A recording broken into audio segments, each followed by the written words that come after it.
There are years in cinema, and then there are turning points.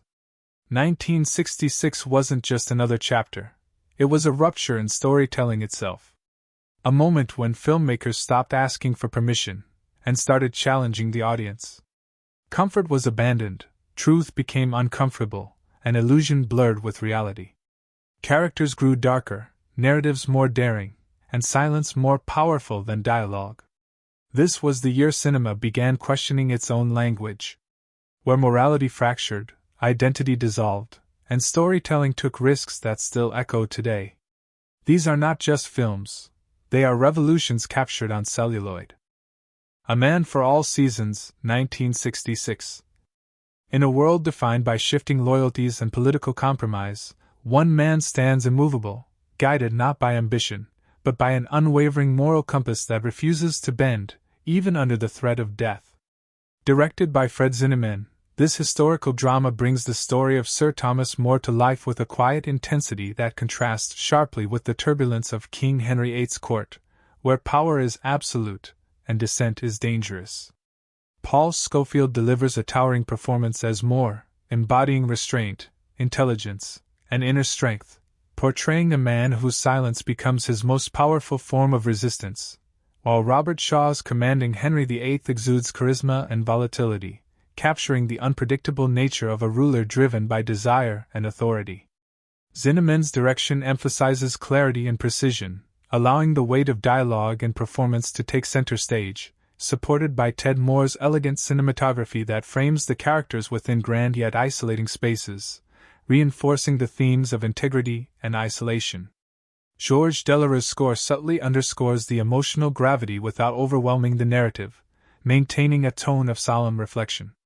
The production faced the challenge of translating a dialogue-heavy stage play into a compelling cinematic experience, a task it accomplished through careful pacing and visual composition. With a moderate budget, the film achieved impressive box office success and widespread critical acclaim, culminating in 6 Academy Awards, including Best Picture and Best Actor for Scofield. Its exploration of conscience versus authority, personal integrity in the face of political pressure, and the cost of standing by one's beliefs continues to resonate, making it not just a historical drama, but a timeless meditation on the courage required to remain true to oneself in a world that demands compromise. Blow Up, 1966. A single photograph, captured in passing, begins to unravel into something far more unsettling, a possibility, a suggestion, a truth that may not even exist. Directed by Michelangelo Antonioni, this enigmatic masterpiece immerses the viewer in the mod London of the 1960s, where fashion, art, and existential detachment collide in a world that feels both vibrant and eerily hollow. David Hemming stars as Thomas, a fashion photographer whose life revolves around surface beauty and fleeting moments, until a series of images taken in a quiet park leads him into a spiral of obsession and doubt. Antonioni's direction is deliberately elusive, rejecting conventional narrative structure in favor of ambiguity, forcing the audience to question perception itself: what is seen, what is real, and what is imagined. The film's visual language is hypnotic, with Carlo Di Palma's cinematography capturing the stark contrast between the artificial glamour of studio photography and the unsettling stillness of the park, where meaning seems to dissolve the closer it is examined. Herbie Hancock's jazz-infused score adds an improvisational quality, mirroring the unpredictability of the narrative. Behind the scenes, the production broke ground as one of the first British films to depict nudity and sexual freedom so openly, challenging censorship norms and reflecting the shifting cultural landscape of the time. Made on a modest budget, the film achieved significant commercial success and critical acclaim, winning the Palme d'Or at the Cannes Film Festival and earning Academy Award nominations. Its influence extends far beyond its era, shaping the language of modern cinema with its open-ended storytelling and philosophical depth, leaving audiences in a state of unresolved tension that lingers long after the final frame fades. The Good, the Bad, and the Ugly, 1966. Dust swirls across an unforgiving landscape, where morality is as barren as the desert itself and survival depends not on honor, but on cunning, endurance, and instinct. Sergio Leone's epic redefines the Western, stripping away romanticism and replacing it with operatic brutality, where Clint Eastwood's enigmatic Blondie, Lee Van Cleef's ruthless angel eyes, and Eli Wallach's chaotic Tuco form a trio bound by greed, betrayal, and uneasy alliances.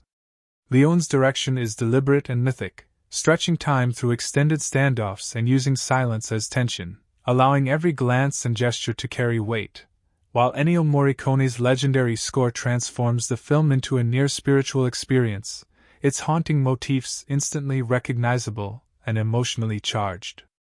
Cinematographer Tonino Delle Colli crafts a visual language of extremes. Wide, desolate landscapes contrasted with intense close-ups that expose every twitch and bead of sweat, immersing the viewer in a world where danger is constant and trust is fleeting. The film's production was ambitious, spanning multiple locations in Spain and Italy, with logistical challenges that mirrored the scale of its vision. Though initially met with mixed reactions, particularly in the United States, its box office success and growing critical re-evaluation cemented it as one of the greatest films ever made. Its themes of moral ambiguity, the absurdity of war, and the futility of greed resonate far beyond the Western genre, influencing directors across decades. Today, it stands not just as a genre-defining work, but as a cinematic landmark that reshaped how stories could be told, bold, unflinching, and unapologetically grand in scope. Who's Afraid of Virginia Woolf? 1966. The night begins innocently enough. Two couples, drinks flowing, conversation playful. But beneath the polished surface lies a battlefield of psychological warfare, where words cut deeper than weapons and truth becomes a dangerous game. Directed by Mike Nichols in his explosive debut, this adaptation of Edward Albee's stage play transforms confined domestic space into a suffocating arena of emotional brutality, where Elizabeth Taylor and Richard Burton deliver performances so raw they feel almost intrusive, as though the audience is witnessing something they were never meant to see. Taylor, shedding her glamorous image, embodies Martha with volcanic intensity, while Burton's George counters with quiet, devastating precision, their real-life relationship bleeding into every confrontation. The film's stark black and white cinematography amplifies the claustrophobia, stripping away distraction and forcing attention onto every glance, every pause, every verbal strike. Ernest Lehman's screenplay preserves the theatrical roots while allowing cinematic rhythm to deepen tension, and Alex North's subtle score enhances rather than intrudes, letting silence speak volumes. Behind the scenes, the production faced intense scrutiny, particularly over its language and themes, pushing the boundaries of what mainstream Hollywood could portray at the time, ultimately contributing to the collapse of the production code. Despite its modest budget, the film achieved strong box office success and was met with critical acclaim, earning 13 Academy Award nominations and winning 5, including Best Actress for Taylor. Its exploration of illusion versus reality, marriage as performance, and emotional dependency remains disturbingly relevant, influencing generations of filmmakers who dare to explore uncomfortable truths. Even today, it stands as a masterclass in acting and psychological storytelling, a film that doesn't just depict conflict, it traps you inside it, refusing escape. Alfie, 1966. The city hums with restless energy, a playground of opportunity and temptation where charm becomes currency and consequences are easily ignored, at least at first. Directed by Lewis Gilbert, Alfie introduces us to a man who seems to have mastered life's pleasures, only to reveal the emptiness lurking beneath his confident exterior. Michael Caine delivers a career-defining performance as Alfie Elkins, breaking the fourth wall with disarming ease, speaking directly to the audience as if inviting them into his philosophy of carefree indulgence, yet gradually exposing the cracks in that worldview. Caine's portrayal is layered with charisma and vulnerability, transforming Alfie from a likable rogue into a deeply flawed human being confronting the cost of his choices.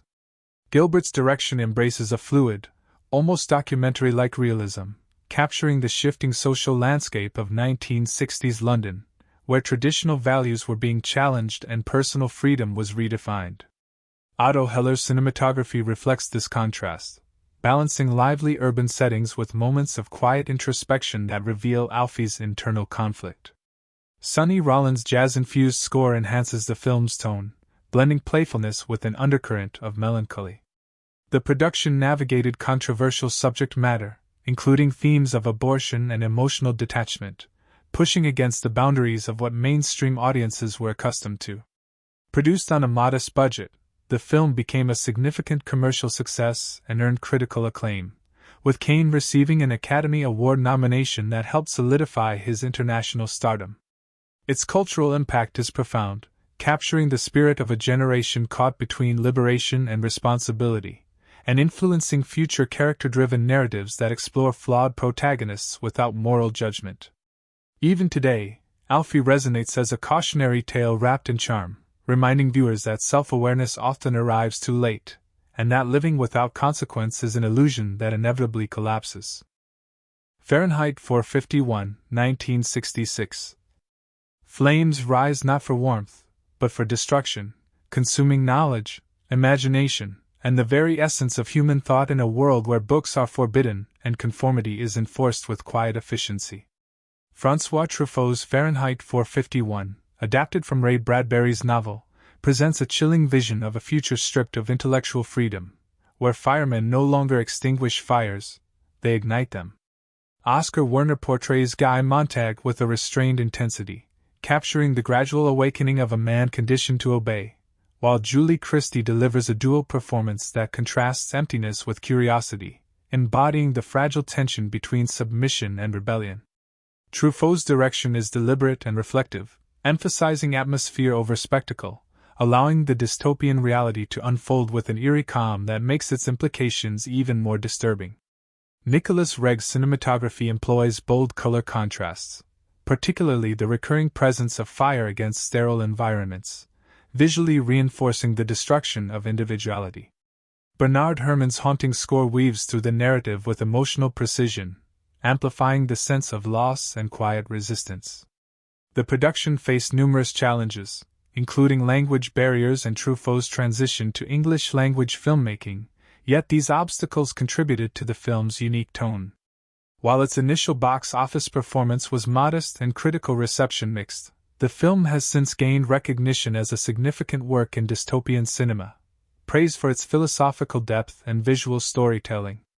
Its themes of censorship, media control, and the erosion of critical thought remain strikingly relevant, particularly in an era where information is both abundant and manipulated. Over time, Fahrenheit 451 has evolved from a curious adaptation into a prophetic warning, its imagery and ideas continuing to resonate with audiences who recognize that the most dangerous flames are not those that burn books, but those that extinguish the desire to read them. Seconds, 1966. A man stares into the mirror and sees not himself, but the unbearable weight of a life half-lived, a quiet desperation that whispers of roads never taken and identities never explored. John Frankenheimer's Seconds descends into this existential void with unnerving precision, presenting a chilling narrative of transformation that promises rebirth but delivers something far more disturbing. John Randolph portrays Arthur Hamilton, a banker suffocating under routine, who is offered a chance to start anew through a mysterious organization that stages his death and reconstructs him physically into a younger man, played by Rock Hudson in one of the most subversive performances of his career. Hudson sheds his polished screen persona, revealing vulnerability and alienation beneath the surface, as his character struggles to inhabit a life that feels increasingly artificial. Frankenheimer's direction is bold and experimental, employing distorted wide-angle lenses and disorienting camera movements that trap the audience within the protagonist's fractured psyche, while James Wong Howe's stark black and white cinematography creates a nightmarish visual landscape that blurs the line between reality and illusion. Jerry Goldsmith's haunting score intensifies the sense of unease, echoing the character's internal disintegration.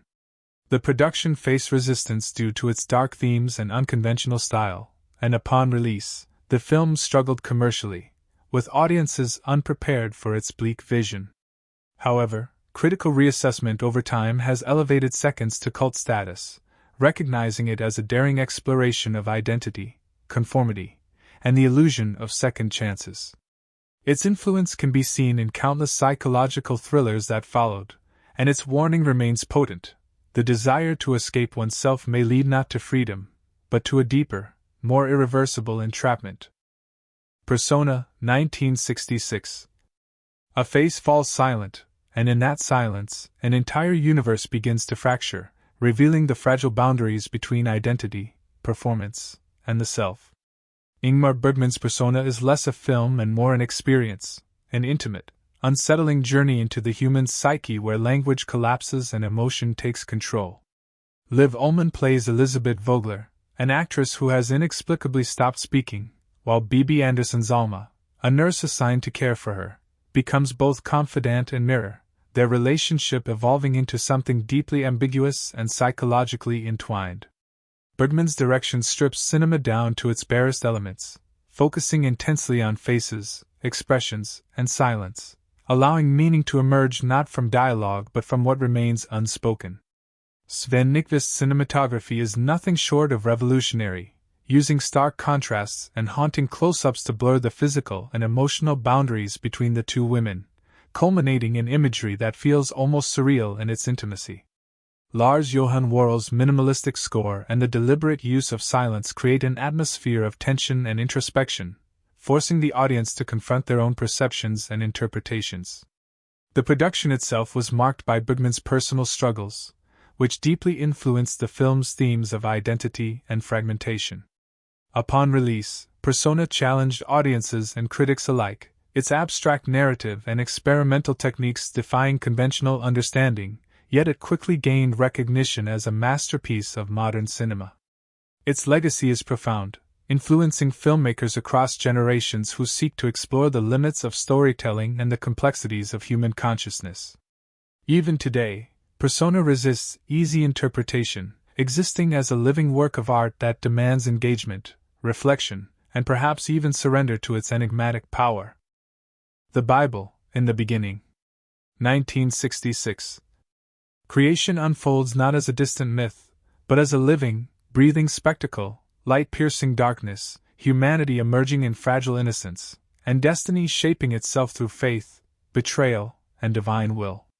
John Huston's The Bible, in the Beginning, attempts nothing less than the cinematic translation of sacred text, transforming some of the most foundational stories of human civilization into a grand visual experience.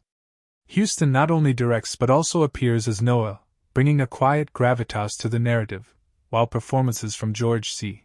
Scott as Abraham and Ava Gardner as Sarah lend emotional depth to figures often seen as distant icons. The film moves through key biblical episodes, from Genesis to the story of Abraham, balancing reverence with dramatic interpretation, never rushing but allowing each moment to breathe within its epic scale. Giuseppe Rotunno's cinematography captures vast landscapes and meticulously crafted sets with a painterly quality, evoking classical art while embracing the possibilities of widescreen cinema. Toshiro Miyazumi's score adds a sense of awe and solemnity, reinforcing the spiritual weight of the narrative without overwhelming it. The production itself was monumental, involving elaborate set designs, international locations, and logistical challenges that reflected the ambition of its subject matter. With a substantial budget for its time, the film achieved respectable box office success, though critical reception was mixed, with some praising its visual grandeur while others questioned its pacing and narrative cohesion. Despite this, its cultural significance is undeniable, representing one of Hollywood's most earnest attempts to engage with religious storytelling on an epic scale.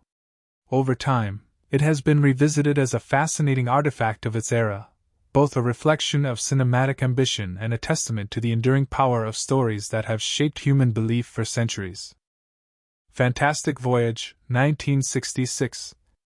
The human body becomes an uncharted universe, vast and mysterious, where survival depends on navigating currents, cells, and dangers that exist on a microscopic scale yet feel overwhelmingly immense. Richard Fleischer's Fantastic Voyage transforms science fiction into an imaginative expedition, following a team of scientists who are miniaturized and injected into a human body to save a dying man from within. Stephen Boyd leads the cast with a composed authority, while Raquel Welch brings both presence and emotional grounding, contributing to a dynamic ensemble navigating both external threats and internal tensions. Fleischer's direction balances scientific curiosity with suspense, crafting a narrative that feels both educational and thrilling, as each stage of the journey reveals new hazards, from the bloodstream's relentless flow to the brain's delicate complexity. Ernest Laszlo's cinematography brings this microscopic world to life through inventive set design and vibrant color palettes, creating environments that are simultaneously alien and intimately familiar. Leonard Rosenman's score enhances the sense of wonder and urgency, underscoring the film's adventurous spirit. The production relied heavily on practical effects, pushing the boundaries of visual storytelling at the time, and earning an Academy Award for Best Visual Effects, a testament to its technical innovation. Despite a moderate budget, the film performed well at the box office and was praised for its creativity and accessibility, bridging the gap between scientific concept and mainstream entertainment. Its influence extends into both science fiction cinema and popular imagination, inspiring future explorations of inner space and the possibilities of human ingenuity. Even today, Fantastic Voyage retains its sense of wonder, reminding audiences that the greatest frontiers are not always found in distant galaxies, but within ourselves. Some films entertain, but these transformed the very language of cinema. They challenged comfort, shattered expectations, and redefined what stories could be. From psychological battlegrounds to existential silence, from epic faith to microscopic adventure, 1966 dared to explore it all. These films didn't follow rules, they rewrote them. And decades later, their echoes still shape the stories we watch today. The question is not whether you've seen them, but whether you truly experienced them. Because cinema like this doesn't fade, it evolves within you. If you felt the power of these legends, don't forget to like, comment, and subscribe for more journeys into the soul of film.